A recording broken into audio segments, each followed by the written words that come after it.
Então, bom dia a todos. Hoje eu vou falar sobre as características, um artigo que eu encontrei chamado Características Clínicas e Desfechos de Infecções Virais tipo influenza A e B em pacientes adultos hospitalizados na Austrália.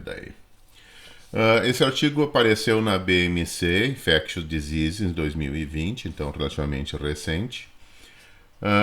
E esse praticamente é o título homônimo, né? Clinical Characteristics and Outcomes of Influenza A and B, Virus Infection in Adult Australian Hospitalized Patients. By Yogesh Sharma, Chris Harwood, Paul Heikendorf e Campbell Thompson.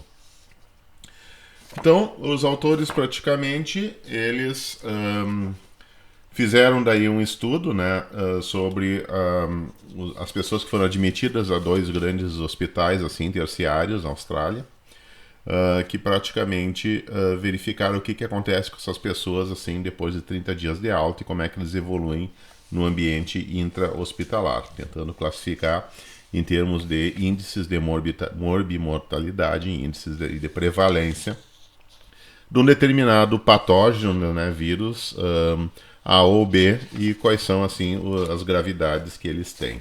Tá? Então, os procedimentos metodológicos, né, a influenza, por exemplo, é a maior causa de hospitalização durante o inverno, todos nós sabemos disso, né?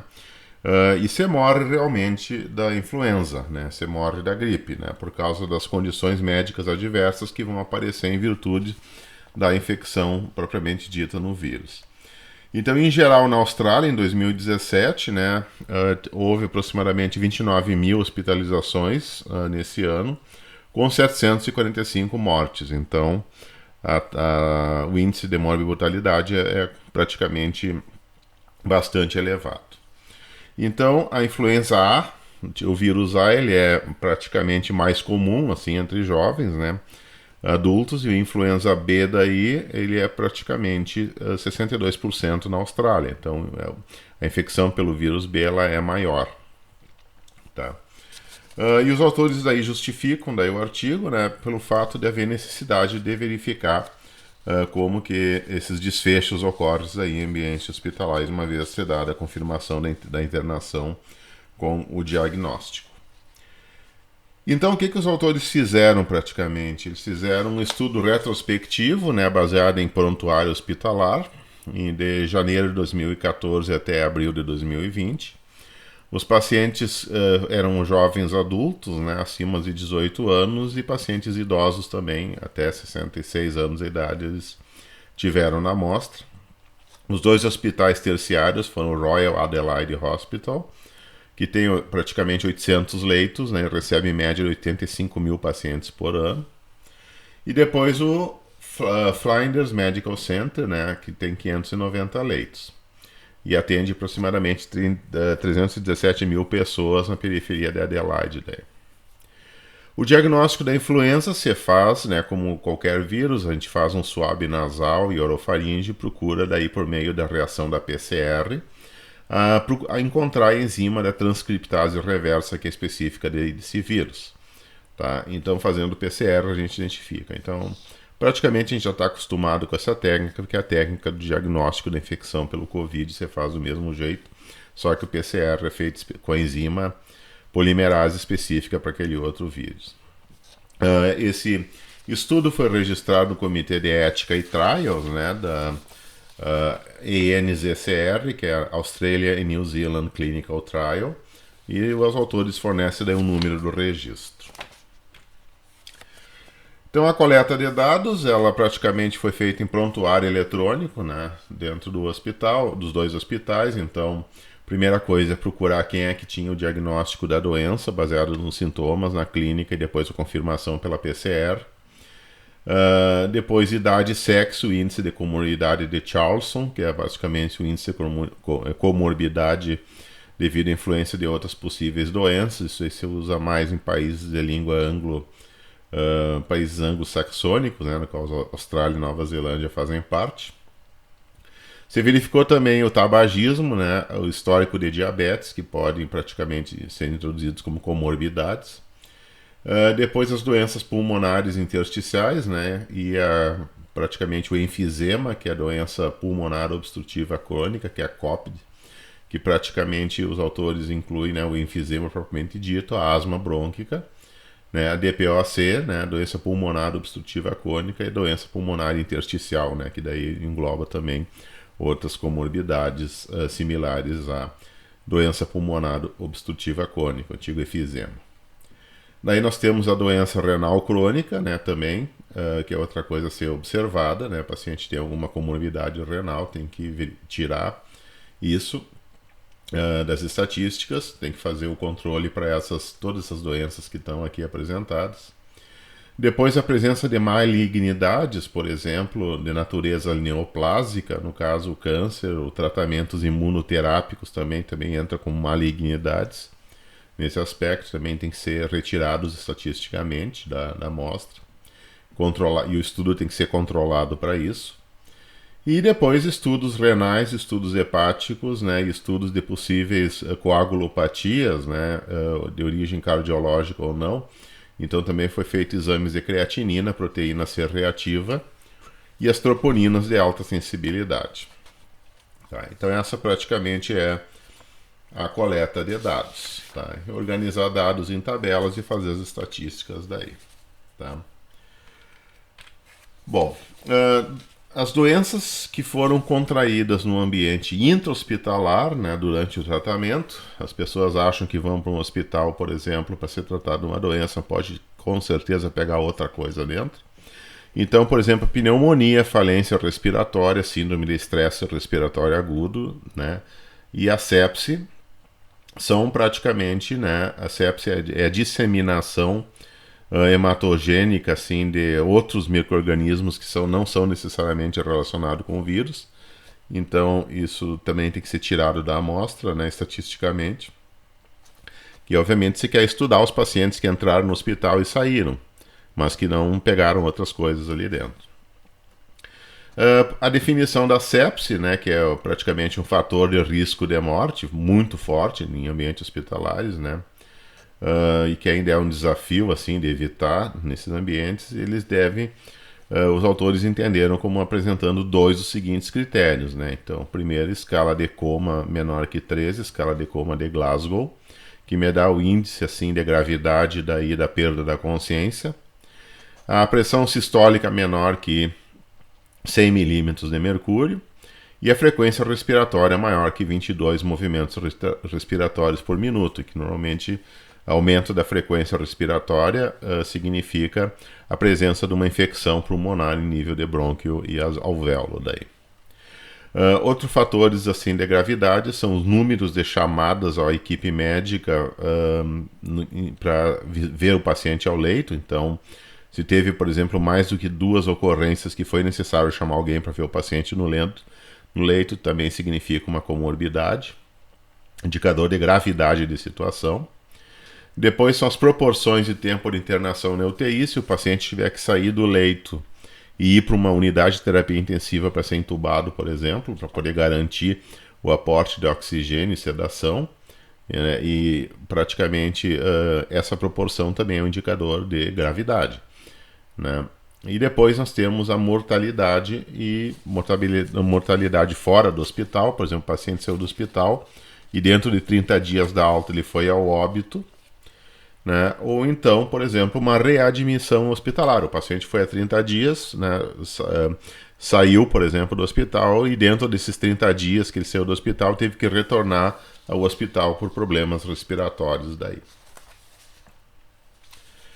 A análise estatística ela foi feita pelos autores, né, pela inspeção visual dos histogramas, né, e também usando testes estatísticos usando o software Stata, né, versão 16, que eles usaram na época, em 2020.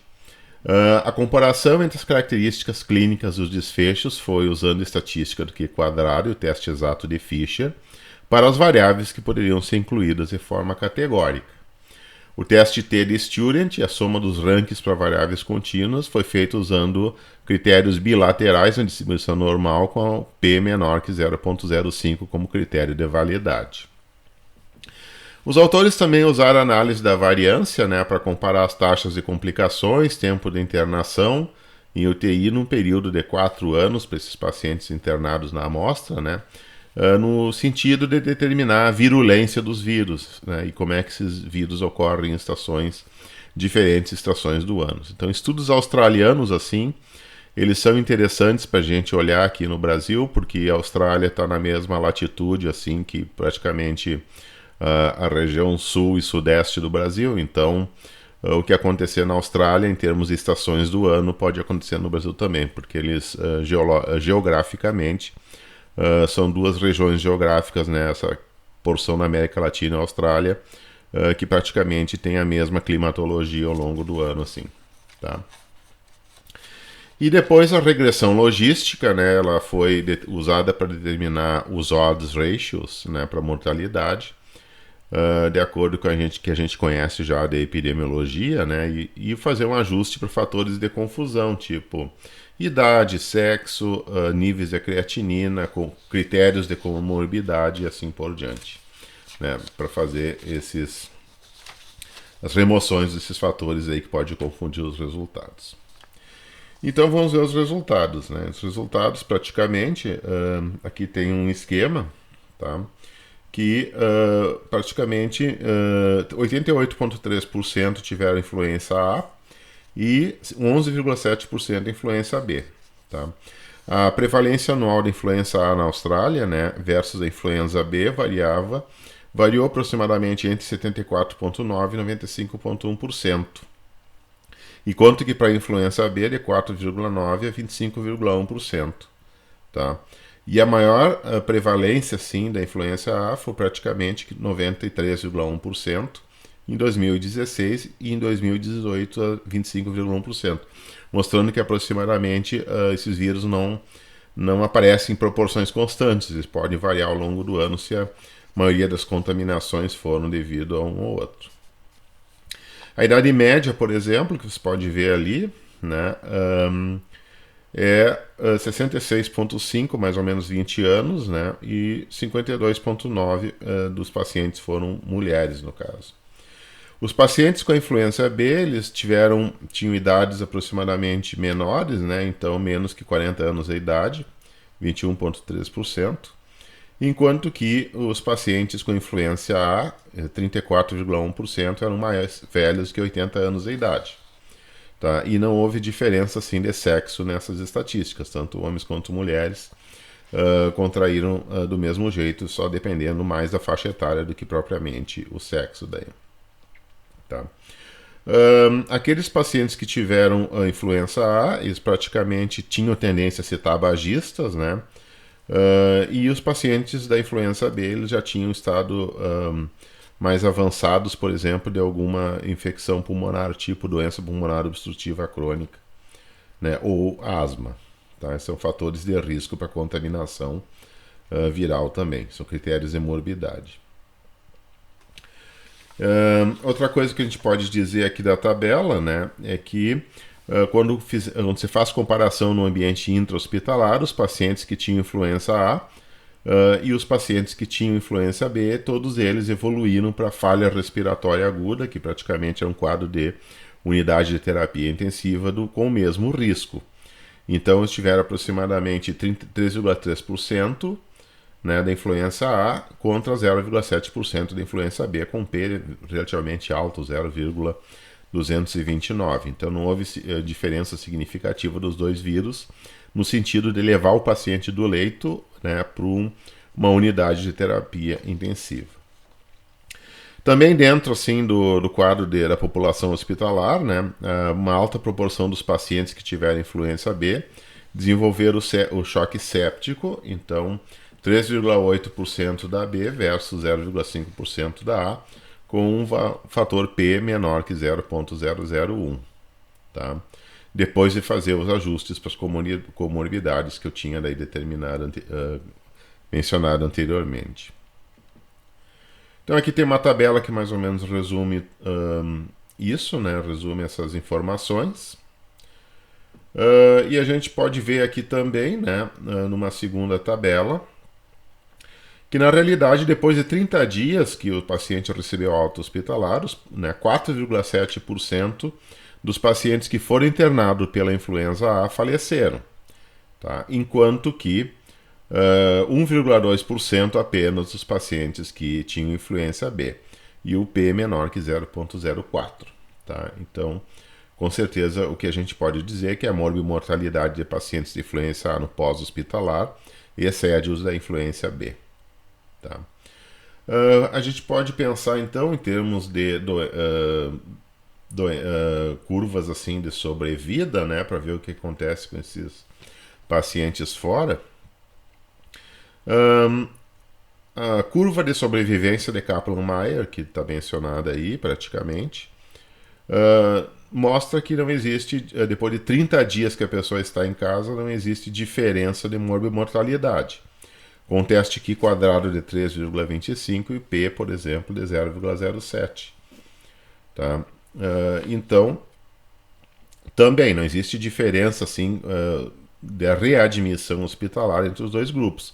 Quer dizer, as pessoas que saem do hospital e que foram contaminadas tanto com tipo A quanto tipo B do vírus tendem a apresentar as mesmas características ao longo prazo, assim, em termos de retorno ao hospital, né, ou morbimortalidade. Tá? Então, os autores daí apresentam as conclusões. Algumas dúvidas ainda praticamente prevalecem, né? A questão, por exemplo, o efeito do Tamiflu, que foi administrado em nível hospitalar. O Tamiflu não se mostrou assim, ele mostrou mais uma redução estatisticamente significante da possibilidade de inflamações cardíacas, mas em termos de infecções pulmonares, as estatísticas se mantiveram a mesma. Então, o remédio ele não é protetor assim tanto das vias respiratórias, mas ele é protetor efetivamente de outras infecções e também da sepse. Tá? Segundo os dados apresentados pelos autores. Então, as conclusões, né, as infecções por influenza B são menos prevalentes que os da influenza A, né, principalmente na Oceania, América Latina e Caribe. Essas estatísticas elas são praticamente corroboradas por outros estudos similares feitos aqui no Brasil, na Venezuela, aqui no Brasil, na Colômbia, Equador, Argentina, tá? E que a prevalência daí em internações dos pacientes são entre 11,7% e 17,2% para adultos jovens e 59,3% em idosos, sendo que os adultos jovens tendem a contrair a influenza B e os idosos tendem a contrair a influenza A. Tá? E as razões para isso elas são desconhecidas, assim, segundo os autores.